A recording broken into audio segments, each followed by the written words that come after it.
인도하시니 두려움 없네. 또 감사해.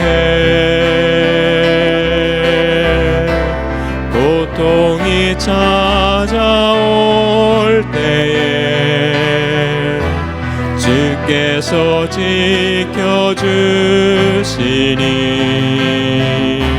승리하리라.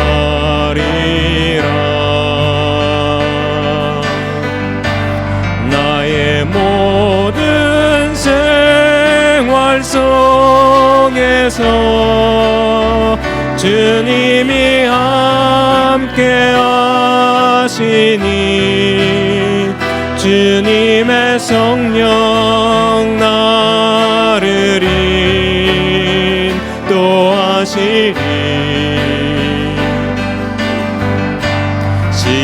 시험이 나를 찾아올 때 주님 지켜주시니 주님의 성령 나를 인도하시니 나의 모든 생활 속에서 나의 모든 생활 속에서 주님이 함께 하시니 주님의 성령 나를 인도하시니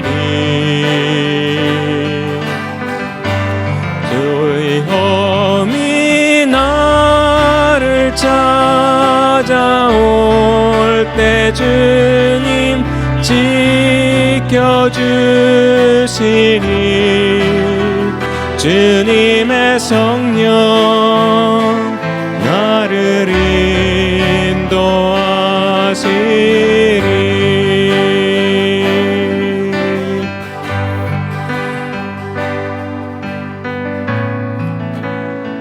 여기까지 우리를 인도하신 우리 에베네셀 하나님께 감사하며 찬양하며 나아가겠습니다.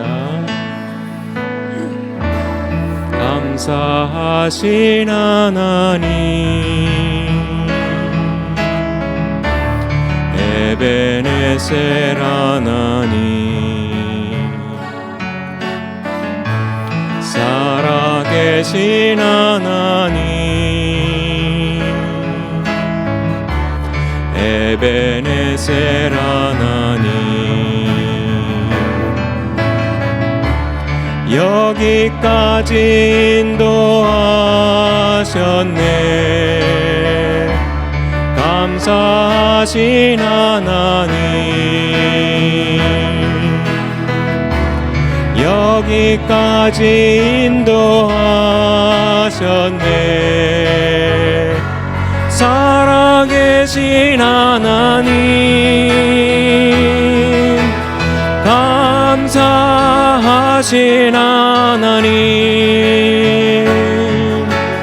에베네셀 하나님 살아계신 하나님 에베네셀 하나님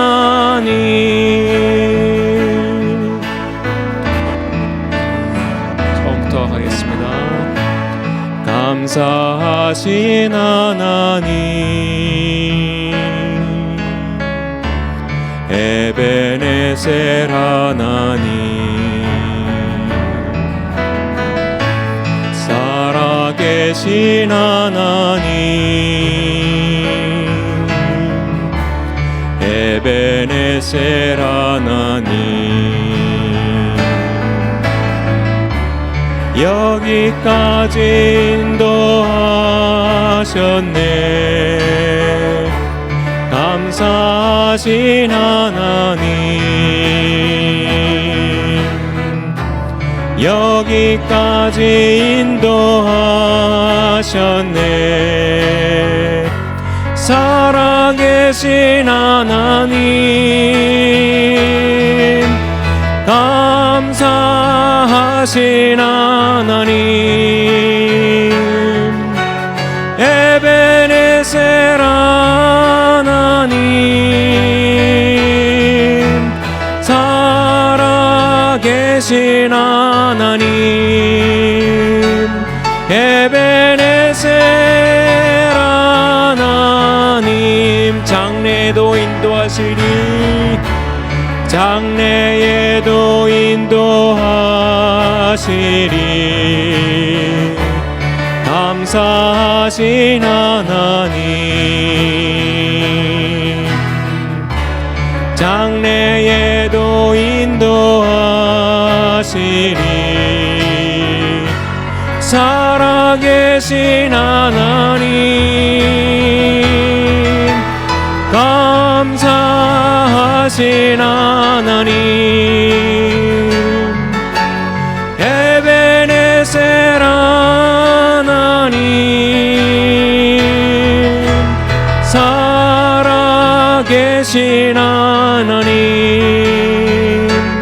에베네셀 하나님, 감사하신 하나님, 감사하신 하나님,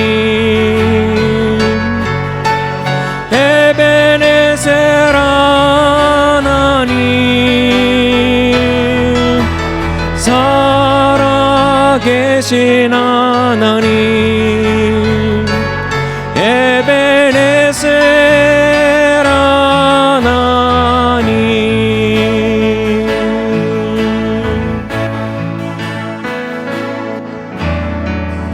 하나님 한 번도 나를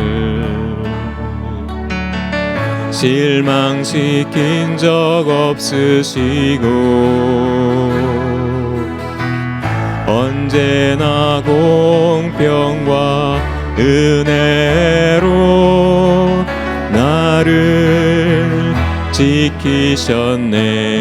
지나온 모든 세월들, 지나온 모든 세월들 돌아보아도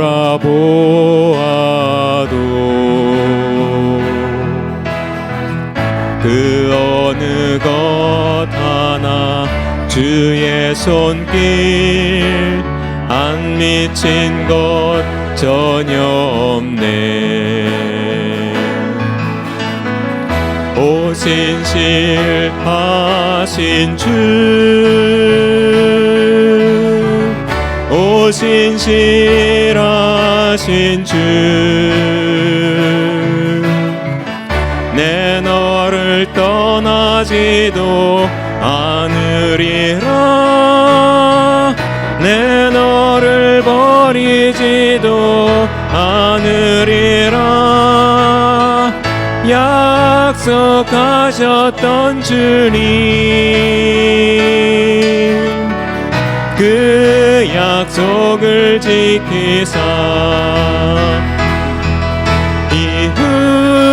이후로도 영원토록 나를 지키시리라 확신하네.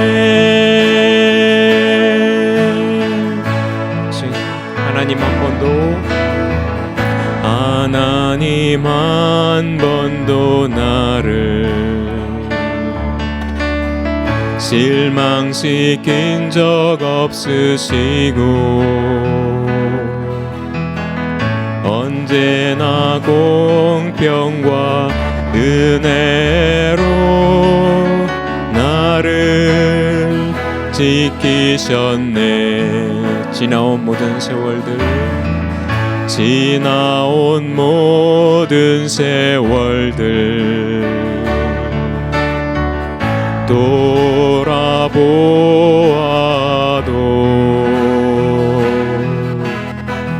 그 어느 것 하나 주의 손길 안 미친 것 전혀 없네.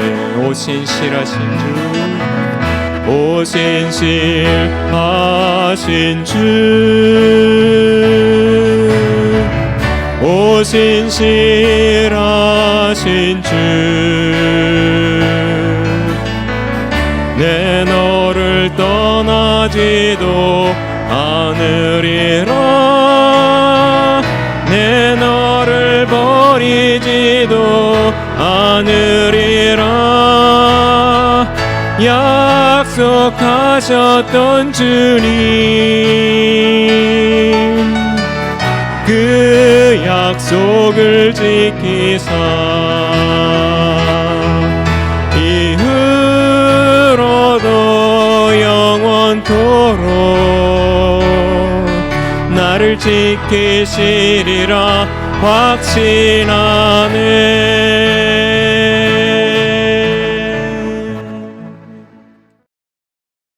우리가 추수감사 주일 이렇게 지키고 있는데요. 사실은 우리에게 있어서 추수라고 하는 감사는, 추수에 대한 감사는 사실은 우리는 별로 와닿지 않습니다. 왜? 우리는 농경사회를 살아가고 있지 않고, 더군다나 우리는 농사를 지며 살아가고 있지 않기 때문입니다.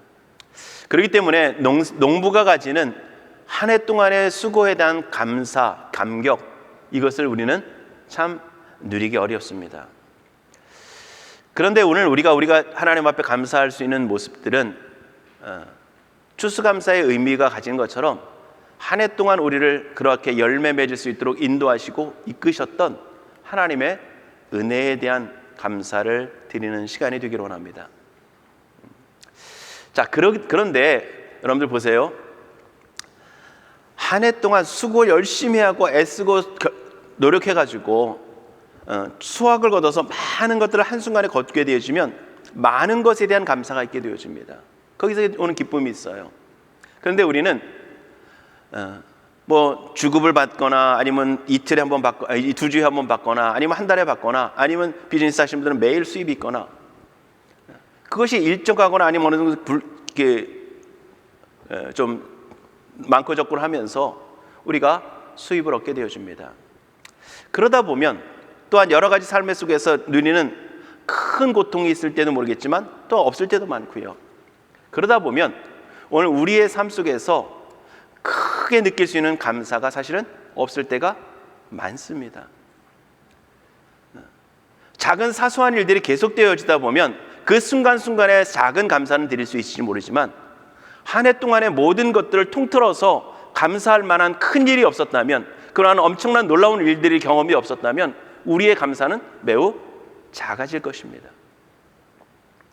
자, 그렇다면 오늘 우리가 하나님 앞에 감사한다고 하나님 앞에 나아가는데 과연 어떤 모습으로 감사할 것인가? 여러분, 먼저 감사에 대한 모습을 우리가 먼저 생각을 해보기로 합니다. 감사란 무엇일까? 감사란요, 하나님께서 행하신 일들을 선하고 그것이 은혜라고 하는 것을 여기면서 느끼면서 나오는 마음의 반응이 감사합니다. 하나님께서 행하시는 그 모든 일들이 하나님은 나에게 선을 행하지 않으셨어, 하나님은 선하신 분이 아니라라고 하는 어떤 전제가 붙으면 거기서 뭐가 나옵니까? 불평과 원망이 나올 것입니다. 그런데 하나님께서 행하시는 일들이 때로는 우리가 악이라고 하는 것조차도, 고통이라고 하는 것조차도 하나님의 선하심이라고 여기고 그것이 하나님이 우리에게 주신 은혜의 방편이라고 하는 것으로 우리가 생각하게 되어질 때에 우리는 거기에 감사할 수 있게 되어진 겁니다. 그렇지 않으면 우리는 어떻게 됩니까? 고난이 있고 어려움이 있고 할 때마다 뭐 하죠? 불평하고 원망하게 되어지는 겁니다. 그래서 하나님이 행하신 일들을 인정하되 그것이 하나님의 선하심과 하나님이 인류에게, 우리들에게 베푸시는 은혜라고 하는 사실을 인정할 때, 깨달을 때에 우리는 감사할 수 있게 되는 겁니다. 그럼 여러분들, 하나님은 졸지도 주무시지도 아니하시고요, 쉬시는 순간도 한순간도 없이 모든 순간에 인류의 역사 속에서 계속해서 하나님은 진행하고 계시고 일하고 계시고 역사하고 계십니다. 그런 하나님의 손길을 역사 속에서 못 느낄 때 할지라도 내 개인과 우리의 가정과 우리의 일터와 우리의 교회와 또한 우리 주변에 있는 여러 사람들을 통해서, 또한 우리나라를 통해서, 미국을 통해서 우리가 표면적으로 느낄 수 있는 그 삶의 현장 속에서 하나님이 어떤 일들을 행하시는지 우리가 생각하고 우리가 마음에 새길 때에 그것이 은혜, 선임을 기억할 때에 우리는 감사할 수 있게 되어지는 것입니다. 자, 그래서 오늘 본문의 말씀은 오병이의 기적입니다. 우리가 너무도 잘 아는 5,000명의 남자만 5,000명이 되는 사람들이 전체적으로 따지면 그 당시가 이제 6월절 때가 가까웠기 때문에 많은 사람들이 모였다 그래서 약 통계적으로 한 15,000에서 2만 명까지도 생각을 합니다. 중요한 거는 15,000이냐 2만 명이냐 이거 전혀 중요하지 않습니다. 5,000명 이상 되어졌고요. 중요한 것은 그 하나님께 예수님께서 어떤 의미를 가지고 이 역사를 이루어 가시냐라고 하는 겁니다. 보세요. 우리가 잘 아는 보리떡 5개와 물고기 2마리, 어린아이가 드린 작은 그런 도시락과 같은 모습, 그 음식을 가지고 5,000명 이상 되는 그 많은 사람들이 먹을 수 있고 남았다라고 하는 것.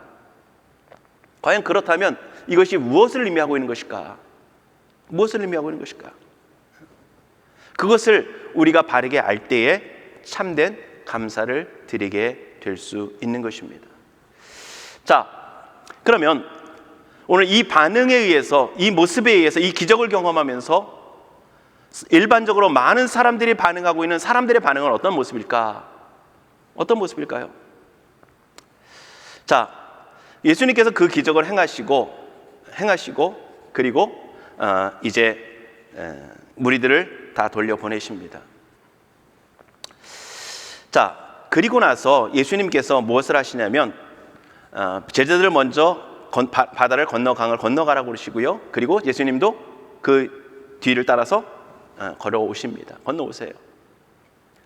자, 그리고 나서 예수님께서 제자들에게 그 사건에 대해서, 그 기적에 대한 설명을 해주신 것이 오늘 마태복음에는 자세히 나와 있지 않지만 뒤에 요한복음 6장에 가서 보면 그 내용들이 자세히 기록되어져 있습니다. 그래서 사실은 본문을 제가 원래는 요한복음 6장을 잡아야 되는데 요한복음 6장을 잡고 설명을 하다 보면 너무 길어질 것 같아가지고 제가 오늘은 되도록이면 짧게 하려고 오늘 본문의 말씀을 잡았는데요. 여러분들이 참고적으로 제가 몇몇 구절을 소개를 하고 여러분들이 집에 가셔서 요한복음 6장을 다시 한번 읽을 수 있기를 원합니다. 자, 그 사람들의 반응은 어떤 모습이냐?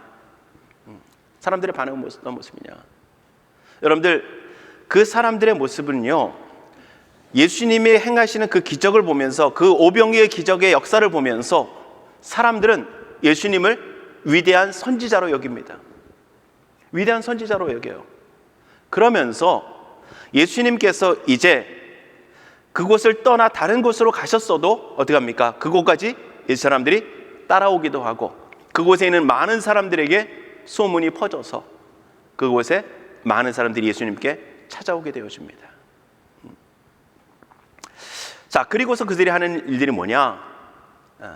그들이 좀 전에 말씀드렸듯이 이분을 선한 선생님으로, 하나님이 보내신 선지자로 생각을 하게 됩니다. 하나님 보내신 선지자로. 그리고서 그들이 행하려고 하는 것이 뭐냐면 이분을, 예수님을 이 나라의 임금으로 삼았으면 좋겠다라고 하는 생각을 하게 되어집니다.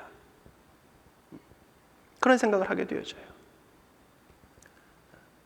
자, 그렇게 예수님을 따르고 나오는 그 사람들의 모습을 보면 우리가 생각할 때 그들의 모습을 보면 굉장히 좋은 생각일 수 있습니다. 좋은 생각일 수 있어요. 그러나 오늘 이들의 생각은 오늘 예수님이 원하셨던, 예수님이 주려고 했던 것에 미치지 못하고 있음을 볼 수가 있게 되어집니다. 자, 보세요. 요한복음 6장의 말씀, 6장 14절 말씀인데요. 우리 같이 한번 읽겠습니다. 그 사람들이 예수께서 행하신 이 표적을 보고 말하되 이는 참으로 세상에 오실 그 선지자라 하더라. 그러므로 예수께서 그들이 와서 자기를 억지로 붙들어 임금으로 삼으려는 줄 아시고 다시 혼자 산으로 떠나 가시니라. 아멘. 선지자로 여기면서 예수님을 임금으로 삼으려고 할 때에 예수님 어떻게 하십니까? 혼자 피해 가십니다. 이 일이 아니라고 하는 거예요. 이들이 원하는 것처럼 이 땅 가운데 사람들이 원하는 임금으로 세움을 받는 것이 바로 예수님이 원하신 것이 아니다라고 하는 것을 보여주고 있습니다. 자, 여러분들, 오늘 우리가 많이 하나님을 믿고 섬기는 모습 속에서 우리가 많이 오해할 수 있고, 우리가 하나님을 섬기는 신앙 속에서 우리가 많이 미스할 수, 오류할 수 있는 요소가 바로 이런 데 참 많이 있습니다. 나타나는 현상, 우리가 깨달은 어떤 은혜, 이런 것들을 보면서 우리 나름대로 예수님을 생각하고 판단하고 따라가고 의지하는 것입니다. 자, 보세요. 그럼 이 사람들이 따른 이유는 뭐냐? 요한복음 6장 26절의 말씀을 보면요, 이렇게 말씀을 합니다. 같이 보겠습니다. 예수께서 대답하여 이르시되 내가 진실로 진실로 너에게 이르노니 너희가 나를 찾는 것은 표적을 본 까닭이 아니요 떡을 먹고 배부른 까닭이로다. 예수님께서 표적을 본 까닭이 아니라 떡을 먹고 배부른 까닭이다, 이렇게 말씀합니다. 예수님께서 보여주는 표적이 뭡니까? 여러분들, 예수님께서 보여주는 표적이 뭐죠? 물론 앞에서는, 오늘 이 본문의 말씀 속에서는 오병이어의 기적이라고 얘기할 수 있을 것입니다. 그런데 예수님께서 표적을 구하는 사람들에게 무엇을 말씀하십니까? 요나의 표적에 대해서 말씀합니다. 예수님의 그 십자가 때문이 아니고 예수님의 죽으심 때문이 아니라 그들이 떡을 먹고 배부름 때문에 그들이 예수님을 따랐다라고 말씀합니다. 하나님의 놀라운 역사, 하나님의 그 놀라운 일들, 하나님의 행하신 그 놀라운 일들 때문이 아니라 자신의 배부름 때문에, 자신의 만족 때문에, 자신의 유익 때문에 예수님을 따랐다는 겁니다. 여러분들, 많은 사람들이 예수님을 그렇게 따라갑니다. 예수님을 그렇게 따라가요. 교회 가운데도 제가 이런 설교를 교회 예배 가운데 나오신 여러분들에게 한다는 게 참 부담스럽긴 하지만, 교회 가운데 있는 많은 사람들 중에서도 자기의 배부름 때문에 예수님을 따라가는 수많은 사람들이 오늘 우리 안에 참 많을 수 있습니다. 제가 바라는 것은 이곳에는 없기를 간절히 바라는 마음으로 제가 이렇게 말씀을 드리는 거고요. 오늘 교회 가운데 자기의 배부름을 위하여서 예수님을 따르는 그러한 수많은 사람들이 있다는 사실, 자기의 문제를 해결하고 자신의 목적을 달성하고 자신의 유익을 추구하는 그 모습 속에서 교회 가운데 나오고 하나님을 찾고 기도를 하고 하나님을 의지하는 이런 모습들이 너무 많다는 것입니다. 왜? 여러분들, 사람들은요, 자신이 해결할 수 없는 그 문제를, 여러 가지 상황을 때로는 사람을 통해서 의지하며 해결하려고 합니다. 그래서 무엇인가 나를 도와줄 수 있는 사람을 곁에 두려고 하고 있고요, 자신에게 뭔가 도움이 될 만한 사람들을 옆에 같이 있으려고 하는 것이 바로 인생의 모습입니다. 또한 사람으로 안 되면 신적인 존재를 의지함을 통해서, 신앙이라고 하는 것을 통해서 자신을 그 고통에서 벗어나게, 또한 배부름의 문제를 해결해 줄 수 있는 대상을 찾으려고 하는 것이 바로 인생의 모습이라는 겁니다. 물론 이것이 다 잘못됐다 이렇게는 말하지 않습니다. 절대로. 그것이 전혀 필요 없다. 왜? 하나님은 그 고난이라고 하는 걸 통해서 하나님을 찾게 하시고 그 찾게 하심을 통해서 하나님을 진심으로 만나기도 하시기 때문에. 근데 문제는 그것으로 멈추는 데 있다는 겁니다. 그것으로 멈추는데. 자, 보세요. 예수님 앞에 나왔던 많은 사람들이 있습니다. 그 기적을 보고 그 다음에 많은 몰려든 사람들이 있습니다. 그 중에는 어떤 사람들이 있냐면 질병 때문에 예수님을 찾은 사람들이 있어요. 또한 어떤 이들은 여기서 말씀하는 것처럼 먹고 배불러서 또 배부름의 문제를, 배고픔의 문제를 해결할 수 있을 것이라고 찾아온 사람들이 있습니다. 그런데 질병을 갖고 온 사람들이 오늘 성경 말씀을 보니까요, 뒤에 가서 보면 14절 하반부에 가보면 14절 마지막 절에 14장 마지막 절이죠. 다만 예수의 옷자락이라도 손을 대게 하시기를 간구하니 손을 대는 자는 다 뭐 했다고요? 나음을 얻느니라. 이들은 예수님을 찾았던 목적이 해결되어졌어요. 그죠? 자신들이 갖고 왔던, 자신이 해결하려고 했던 그 의도가 해결되어졌습니다. 그런데 또 한 무리가 있죠. 먹고 배부른 까닭에 나온 사람들. 그런데 예수님은 그들에게 무엇을 말씀하시느냐? 오늘 본문에는 자세히 기록되어 있지 않지만 요한복음 6장에 가서 보면 예수님 뭐라고 말씀하시냐면 내가 생명의 떡이다. 내가 생명의 내 피를 먹는 내 피는 참된 음료다 이렇게 말씀하세요. 그들은 육신의 만족을, 육신의 배부름을 위하여 왔는데 예수님은 영혼의 참된 배부름을, 참된 양식을 생명이 되시는 모습을 말씀하고 계십니다. 그러면서 떡을 주시지 않는 거예요. 질병의 문제는 해결된 사람들이 있고 문제가 해결되어졌지만 떡의 문제 때문에 수많은 사람들이 나왔는데, 배고픔의 문제 때문에 사람들이 왔는데 예수님께 나가면 해결될 것이라고 나왔는데 예수님이 그 문제를 해결해 주시지 않고 내가 생명의 양식이다, 내 살을 먹어야 되고 내 피를 마셔야 된다 이렇게 말씀하십니다. 그러니까 자신의 문제가 해결될 수 없다는 사실들을 인식하게 된 그 사람들이 어떻게 되느냐? 예수님을 떠나가는 겁니다. 요한복음 6장 66절의 말씀을 보면요, 이렇게 말씀합니다. 그때부터 그의 제자 중에서 많은 사람이 떠나고 다시 그와 함께 다니지 아니하더라. 그의 제자 중에서, 여기는 참 의미가 있죠. 예수님 앞에 떡 때문에 나왔던 수많은 사람들, 그 순간에 한순간에 따랐던 사람만이 아니 언제부터인지 모르지만 예수님을 따랐던 많은 사람들 중에, 제자라고 여기는 예수님을 따르는 많은 사람들 중에서 예수님을 떠났다는 겁니다. 예수님을 선지자로 여겼고 따라야 될 선생님으로 존경하며 배우고 쫓아다녔는데 자신의 문제가 해결되지 않으니까, 자신의 원하는 목적에 이제는 그것과 예수님의 따르는 것이 달라지니까, 예수님이 말씀하시는 것이 달라지니까 예수님을 이제는 따르지 않고 예수님을 떠나가는 것입니다. 그리고 말씀하시잖아요. 다시 그와 함께 다니지 아니하더라. 여러분들, 우리가 좀 전에도 말씀드렸듯이 육신의 필요 때문에 예수님을 찾는 것일 수 있어요. 그게 잘못됐다는 게 결코 아닙니다.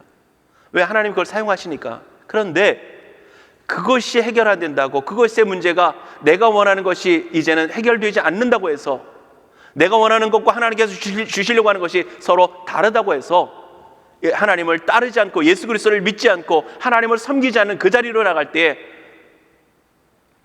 그것이 참 불행이라고 하는 겁니다.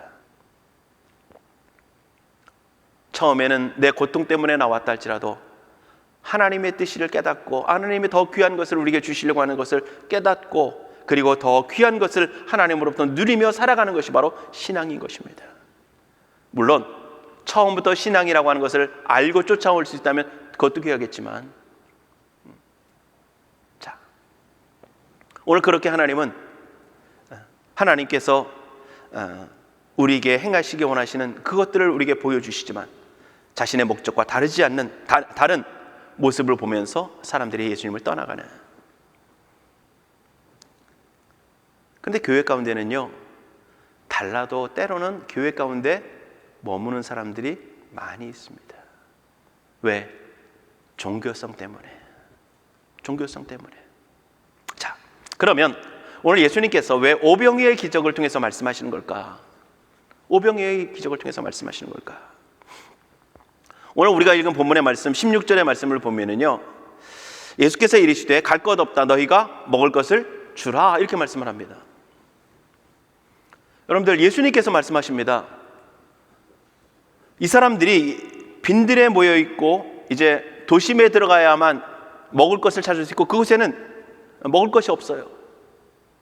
다른 점을 얻고 이제 사람들이 굶주려 있는, 지쳐 있는, 이제 사람들은 돌아가야만 음식을 먹을 수 있는 그런 상황입니다. 예수님께서 빌립에게 뭐라고 물으시느냐? 어디서 떡을 사서 이 사람들을 먹이겠느냐? 그러니까 빌립은 뭐를 계산합니까? 돈을 계산을 하죠. 그리고 제자들에게는 뭐라고 말씀하시느냐? 너희가 먹을 것을 주어라. 여러분들, 성경을 통해서 보면은요, 참 재밌는 내용 중에 하나가, 하나님은 우리에게 먹는 것 가지고서 많이 우리에게 말씀하실 때가 많다는 겁니다.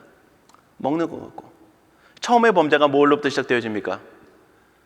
열매잖아요. 그죠? 선악을 알게 하는 나무의 열매 먹는 거잖아요.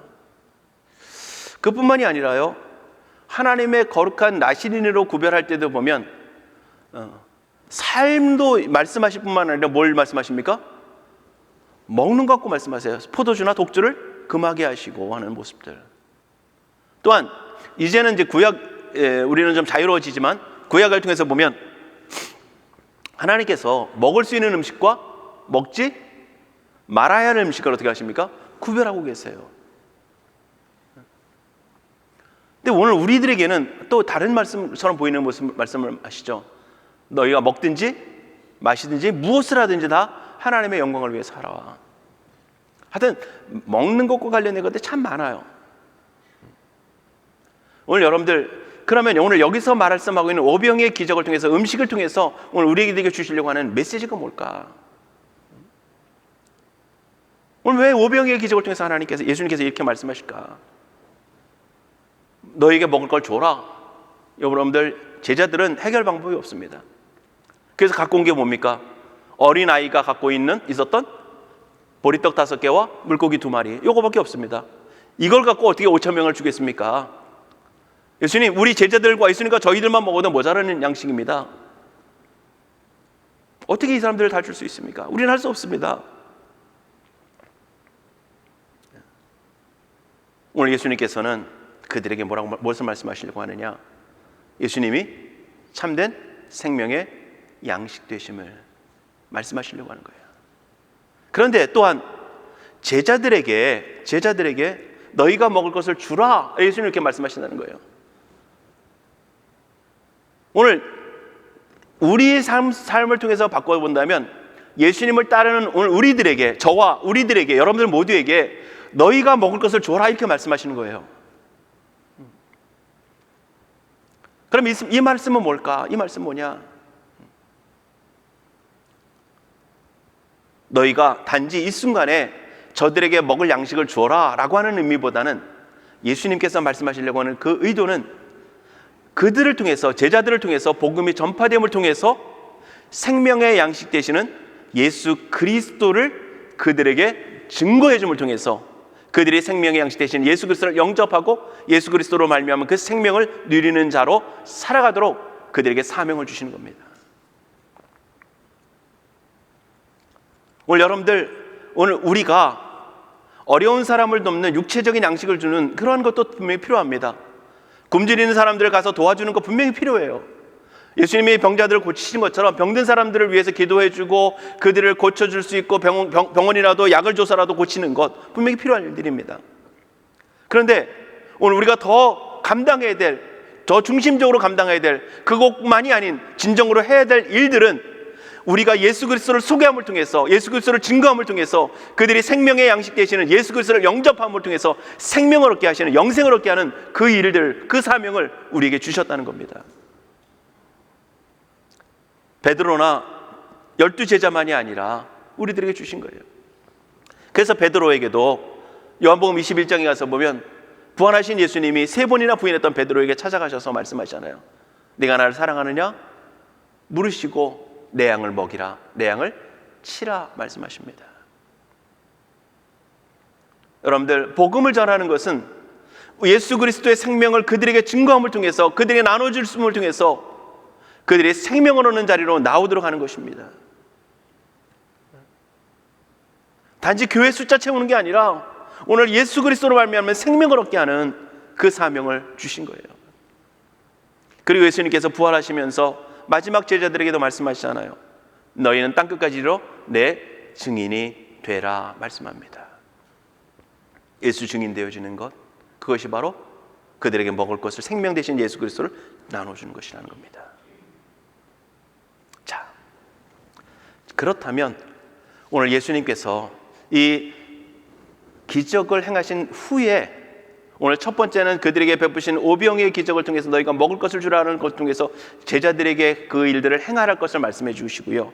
또한 두 번째는 좀 전에도 잠깐 보았지만 오늘 참된 양식은 우리가 먹는 육체의 양식에 있는 것이 아닌 하늘의 양식에 있는 예수 그리스도를 말미는 참된 양식이 있다는 것을 우리에게 말씀하고 계시다는 겁니다. 다시 말하면 오늘 감사절과 연결해서 본다면요, 참된 감사는 오늘 우리 삶 속에 분명 우리가 찬양하고 우리가 고백하는 것처럼 오늘 하나님께서 우리의 삶 속에 채우셨던 많은 일들이 있습니다. 건강도 지켜주셨고, 하나님께서 날마다 보호해 주셨고, 인도해 주셨고, 순간순간에 돌보셨고, 했던 모든 것들, 일상적으로 모든 사람들에게 주시는 일반적인 은혜도 있지만 특별히 하나님의 사람들에게 주셨던 하나님의 놀라운 은혜가 분명히 있을 것입니다. 삶 속에서 역사하셨던 하나님의 은혜들. 그런데 그것만이 아닌 진정 오늘 우리에게 주시는 참된 감사가 무엇이냐, 오늘 우리는 그것을 발견해야 할 것입니다. 이미 물론 결론적인 것을 다 말씀드렸어요.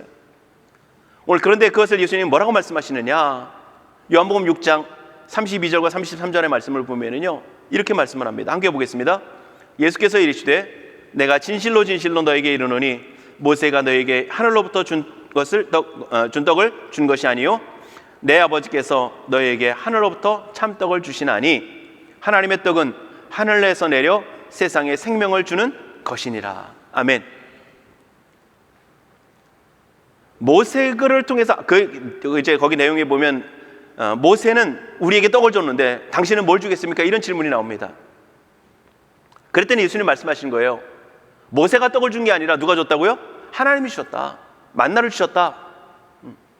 그리고 하나님이 하늘로부터 주시는 참된 떡은 바로 세상에 생명을 주는 것이다. 그 생명이 누구냐? 자기라는 겁니다. 예수님을 통해서 생명을 주신다는 거예요. 여러분들, 우리가 진정으로 감사해야 될 것이 바로 여기에 있다는 거예요. 떡 분명히 감사해야죠. 감사해야 됩니다. 그런데 참된 감사는 오늘 우리에게 주시는 그 구원의 생명을, 그 구원의 능력을, 구원을 주신, 영생을 주시는 그 하나님의 은혜에 있다는 것을 우리에게 분명히 말씀하고 계신 겁니다. 육신의 생명뿐이 아니라 육신의 생명도 육신의 부모에게서 얻은 것이 아니라 누구에게 준 겁니까? 하나님께서 우리에게 주신 거예요. 더군다나 육신의 생명을 얻었지만 우리는 결국 영원한 사망으로 흘러갈 수밖에 없는 존재임에도 불구하고 예수 그리스도의 십자가를 통해서, 예수 그리스도의 그 참된 양식과 피 흘림을 통해서 오늘 우리에게 구원을 주시고 영생을 주시는, 생명을 주시는 그러한 은혜를 주셨다는 겁니다. 그러면 구원받았으면 끝이냐? 생명 얻었으니까? 절대 그렇지 않습니다. 어느 목사님은 학교에 입학하는 것을 설명하기도 하는데요, 여러분들, 구원이라고 하는 것은 우리의 집이 있다면 구원이라고 하는 것은 대문을 통과하게 되어지면, 혹은 요즘은 이제 대부분 현관문을 통과하게 되죠. 대문을 통과하면 그 앞에 뭐가 놓여져 있습니까? 마당이 놓여 있죠. 여러분들, 대문만 통과했다고 그 집을 다 누리는 겁니까? 결코 그렇지 않습니다. 대문을 통과해서 마당에 있는 모든 정원들을 누리고 경험하고 거기서 쉼도 얻고 거기서 여러 가지 혜택들을 누리고, 그리고 현관문을 열고 들어가서 거기서 끝나면 어떻게 됩니까? 그냥 들어간 걸로 끝나는 거잖아요. 그런데 들어가서 거실에서 쉼도 얻고 가족과 교제도 나누고 방에서 쉼도 걷고 쉬기도 하고 주방에서 하는 음식을 통해서 거실에서 나눠 먹기도 하고 식탁 속에서 먹기도 하고, 이것이 바로 구원과 구원받은 백성들에게 주시는 하나님의 역사이며 하나님의 은혜라는 겁니다. 현관만 통과하고 대문만 통과하고 그것으로 이제 구원받았으니까 끝이다 아니라, 그 구원의 생명 안에서 누리게 하시는 그 하나님의 놀라운 은혜들을, 그 생명을 통해서 누리게 되어지는 그 모든 은혜들을 그 하나님과 교제 속에서, 예배를 통해서 성도와의 교제 속에서 하나님께서 누리게 하시는 그런 은총을 누리는 것, 그것이 육신적으로만이 아닌 영적인 유익을 누리는 그 자리에 서게 하시는 것, 그것이 진정한 우리의 감사라고 하는 겁니다.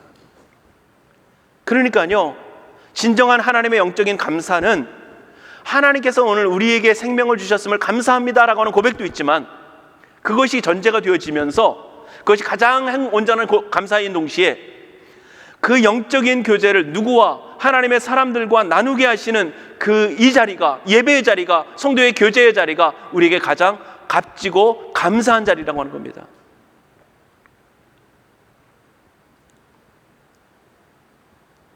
여러분들, 근데 우리는 하나님 안에서 누리는 그 모든 삶의 자리들을 감사하지 못할 때가 많아요.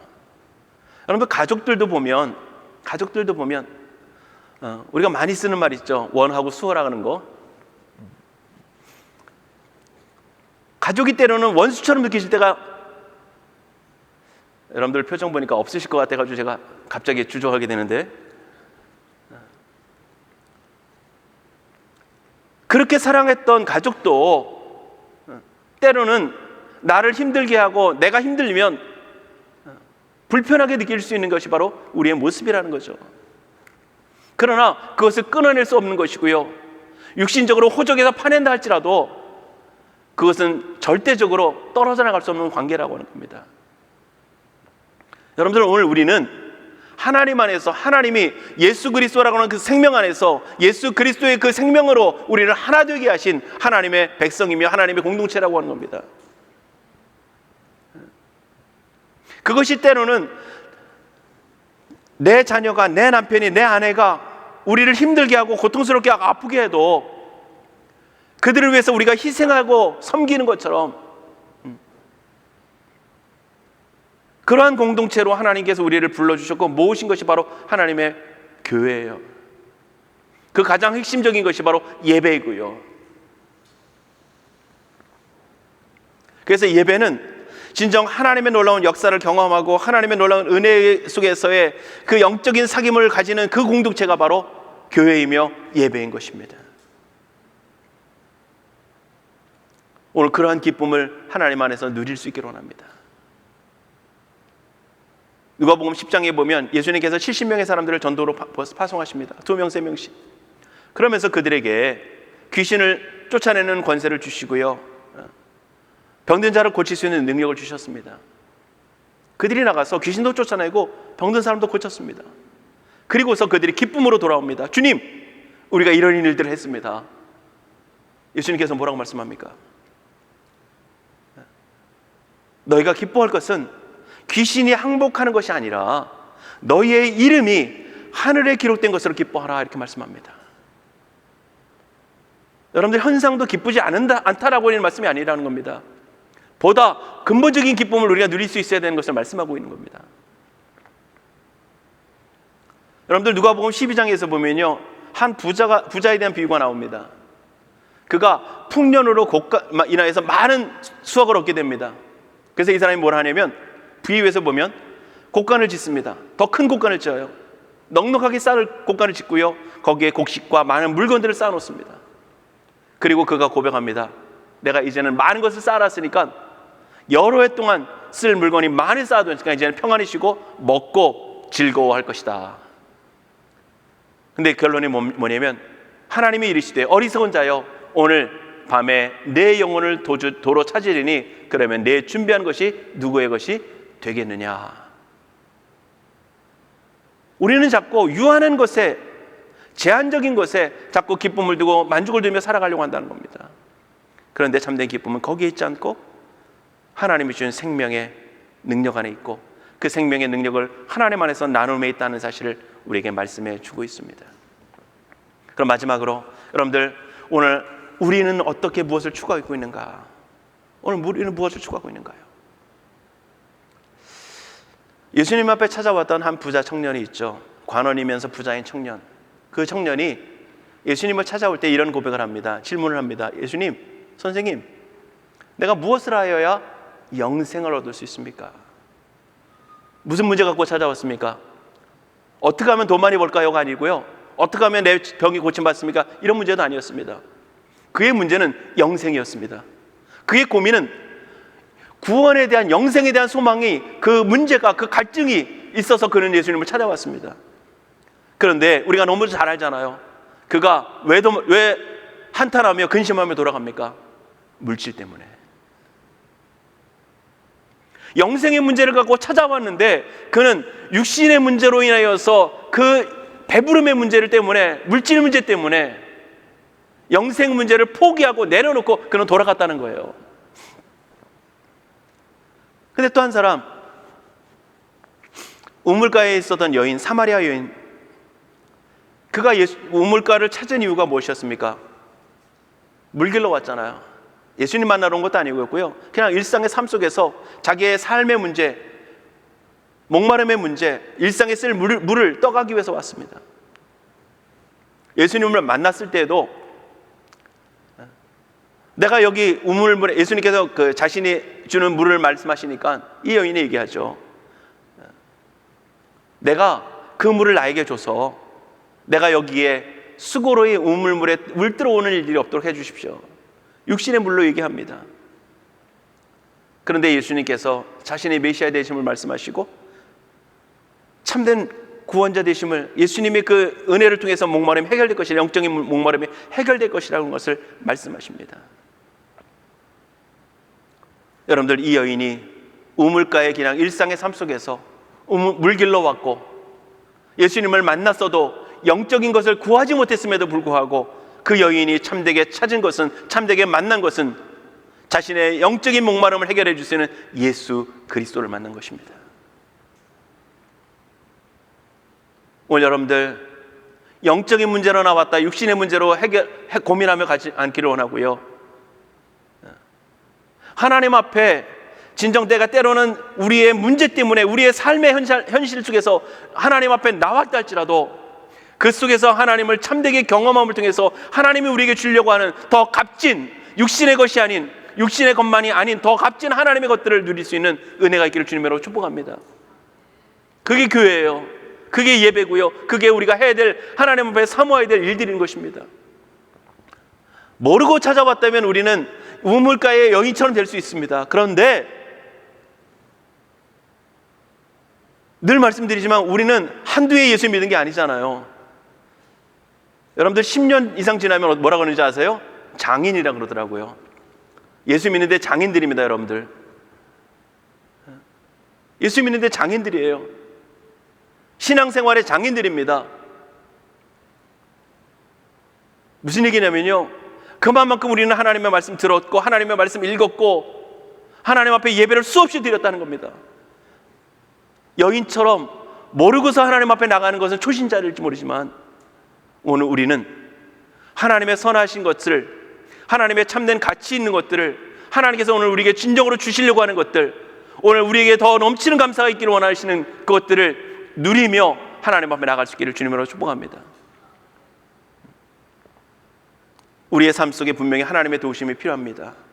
근데 그것만이 아닌 오늘 예배를 통해서 하나님과의 사귐을 통해서 삶 속에 순간순간 역사하시는 그 하나님을 만남을 통해서, 그 하나님의 사랑을 경험함을 통해서, 그 하나님의 영적인 생명을 주시고 그 생명을 통해서 누리게 하시는 모든 영적인 그 모습들을 우리가 경험하고 알고 경험하고 누림을 통해서 얻게 되어지는 참된 기쁨과 감사가 저와 우리 모두에게 우리 아름다운 교회 가운데 충만할 수 있기를 원하는 것입니다.